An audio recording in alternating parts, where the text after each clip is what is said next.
Good morning, dear students. So, welcome back to your SST class again.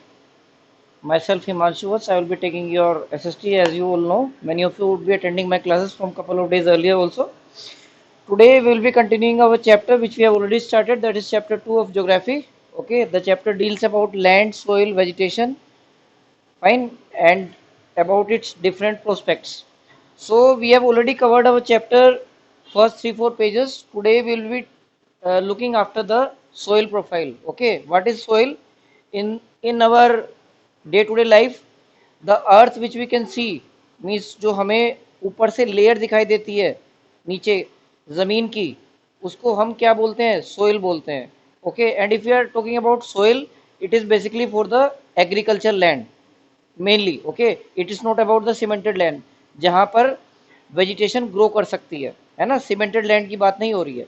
Okay, तो soil या in layman's language, in normal language, it is what sometimes also called what, mud, या मिट्टी भी बोल देते हैं उसको.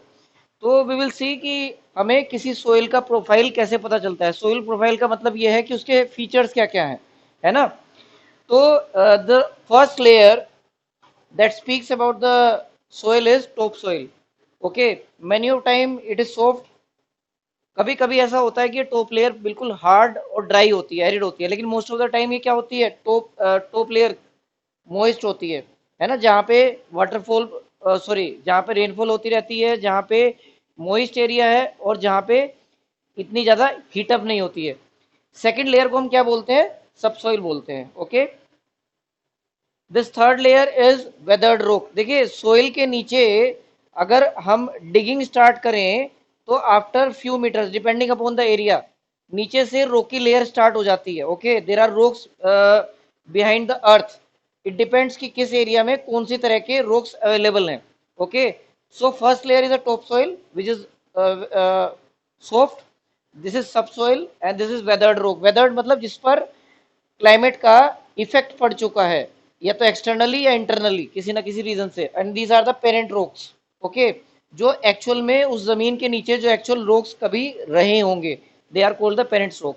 Okay, उसके बाद में हम next factor what will study कि what are the factors of soil formation. किसी सोइल के बनने में या बिगड़ने में क्या रीजंस होती हैं. कोई सोइल कैसे ज़्यादा फर्टाइल होता है, कोई कम फर्टाइल होता है, ठीक है, उसकी रीजंस क्या होती हैं, what are the factors behind that. So the first factor is parent rock. जो जो जमीन के नीचे जो रोक होता है, जो मेन पेरेंट रोक होता है, that also determines the type of soil. क्यों? अगर वो रोक ज़्यादा हार्ड और रिजिड होगा तो उसमें से वाटर ऊपर नहीं आ पाएगा. अगर आप प्लांट ग्रो करेंगे तो उसमें वाटर ऊपर नहीं आ पाएगा if the this thing is very hard. Second point, relief climate, यानी कि वहाँ का क्लाइमेट कैसा है. ज़्यादा हॉट है, इज इट हॉट, या इज इट कोल्ड, या it is moderate type of climate. Okay, hot होगा तो the soil will of course be dry. Okay, और अगर रेनफॉल नहीं होगी it can be also sandy soil, रेतीली जमीन हो सकती है. Flora and fauna. Flora and fauna क्या होता है? Animals and plants and birds. अगर वहां पे पहले से ही नेचुरल वेजिटेशन ज्यादा होगी उस एरिया में, तो सोइल अगेन क्या होगा? इस कोई इसमें सोचने वाली बात नहीं है. It will B A fertile soil. Okay, the mud will be, the soil will be moist. Okay, it will not be dry. और अगर वहाँ की एनिमल लाइफ अच्छी होगी तो यू नो एनिमल जब डेड हो जाते हैं, डेड होके डिके हो जाते हैं और वो सोइल में वापस मिल जाते हैं, तो उससे हमें एक चीज मिलती है क्या? ह्यूमस. और वो ह्यूमस उस सोइल को अगेन क्या बना देता है? फर्टाइल बना देता है. And next thing is time, कि from how much time the rocks are inside the ground. वहां पर कब से कोई डिगिंग नहीं हुई है, या लेयर के ऊपर लेयर और ऊपर एड ऑन होती जा रही है. So this is also a crucial factor. Fine. Now we'll move to the next page. That determination. How can we conserve our soil? How can soil be conserved? Just have a quick look on the conservation of soil. What are the methods?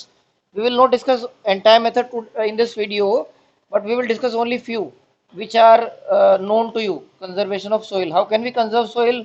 See, the first thing, one of the good technique, that is mulching. What does mulching do?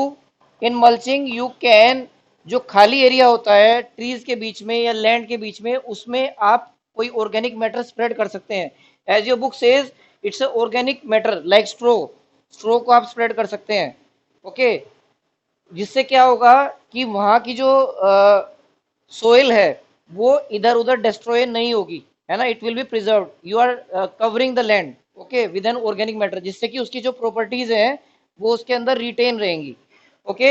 And the next thing is, उसके अलावा in the coastal areas as your book says, this one more technique in coastal areas, ploughing shelter belts, the thing is shelter belts, shelter belts. Shelter belts में क्या होता है बेटा, in shelter belts what you do is कि in the coastal areas the wind blow with a very huge speed. तो हम क्या करते हैं, कोस्टल एरिया के बाउंड्री पे आपने देखा भी होगा इन द मूवीज और pics, the coastal area is surrounded by boundary wall of big trees.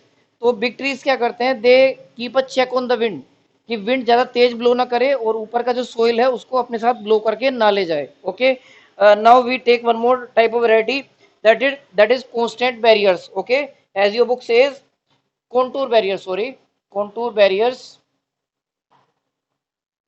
contour barriers, contour barriers में क्या होता है, but as you can see in your book also, it is type of a stoppage that you are providing, contours form कर देते हैं so that जो mud है वो पानी के साथ में flow ना हो, okay, and these type of contour barriers are used to make the water stop, जिससे पानी अगर हमने डाला है, अप्लाई किया है, तो पानी वहीं का वहीं रुका रहे, वो आगे फ्लो होके कहीं और ना जाए, ओके।